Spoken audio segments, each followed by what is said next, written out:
नमस्कार दोस्तों, राजस्थान की राजनीतिक में फिर से गर्माहट बढ़ गई है। कांग्रेस में एक बार फिर कुछ पकता हुआ दिख रहा है, क्योंकि इस बार गोविंद सिंह डोटासरा ने सचिन पायलट को लेकर जो बयान दिया है वो कुछ और ही इशारा कर रहा है। क्या कांग्रेस में फिर से कोई अंदरूनी घमासान शुरू होने वाला है, या फिर पायलट को लेकर पार्टी में सोच बदल रही है? आइए इस पूरे मुद्दे को आसान भाषा में समझा। राजस्थान प्रदेश कांग्रेस अध्यक्ष गोविंद सिंह डोटासरा ने हाल ही में जयपुर में एक प्रेस कॉन्फ्रेंस की। सीएम भजनलाल शर्मा और उनके मंत्रियों पर तो उन्होंने निशाना साधा है, लेकिन साथ ही उन्होंने सचिन पायलट को लेकर एक चौंकाने वाली बात भी कही है। डोटासरा ने साफ कहा, 2018 में जब कांग्रेस सत्ता में आई थी तो उनका सबसे बड़ा श्रेय सचिन पायलट को जाता है। उन्होंने संगठन को मजबूत किया और कांग्रेस को जीत दिलाई। अब जरा रुकिए और सोचिए, जो नेता कल तक गहलोत कैंप का मजबूत हिस्सा मानते थे, वही अब पायलट की तारीफ कर रहे। क्या ये कोई नया सियासी संकेत है?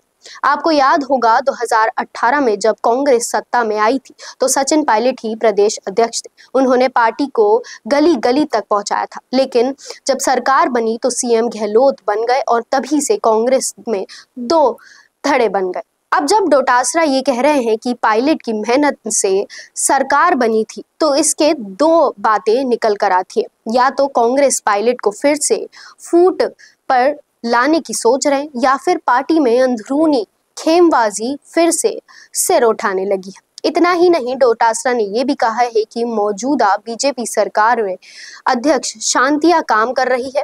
सीएम और मंत्री खुद कहते हैं कि सीधा कॉल मत करो, फोन ऊपर तक ट्रेस हो रहे हैं। अब सोचिए, अगर सरकार में बैठे लोगों ही डर रहे हुए हैं तो आम जनता का क्या हाल होगा? डोटासरा की टिप्पणी का मतलब सचिन पायलट को मिल रहा है कि पब्लिक सपोर्ट कांग्रेस में हो रही है रीशफलिंग का संकेत। गहलोत युग का अंत, पायलट युग की आई। तो दोस्तों, सवाल साफ है, क्या डोटासरा की ये टिप्पणी कांग्रेस के नए सियासी समीकरणों की शुरुआत है? क्या सचिन पायलट फिर से कांग्रेस का चेहरा बन पाएंगे?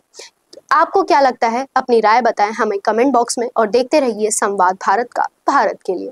भारत का सबसे तेजी से बढ़ता हुआ डिजिटल न्यूज चैनल, जिसका परिवार 4,17,000 लोगों से भी ज्यादा बढ़ रहा है। वो संवाद न्यूज चाहता है हर जिले और हर राज्य में मीडिया पार्टनर्स। तो अगर आप बनना चाहते हैं संवाद न्यूज के पार्टनर्स, तो कांटेक्ट करें नीचे दिए गए नंबर पर। इसके अलावा अगर आप वीडियो एडिटर बनना चाहते हैं, या फिर न्यूज इंडस्ट्री में बतौर इंटर्न सब सीखना चाहते हैं, तो संवाद न्यूज के जयपुर हेड ऑफिस में काम करने के लिए संपर्क करें स्क्रीन पर दिए गए नंबर पर।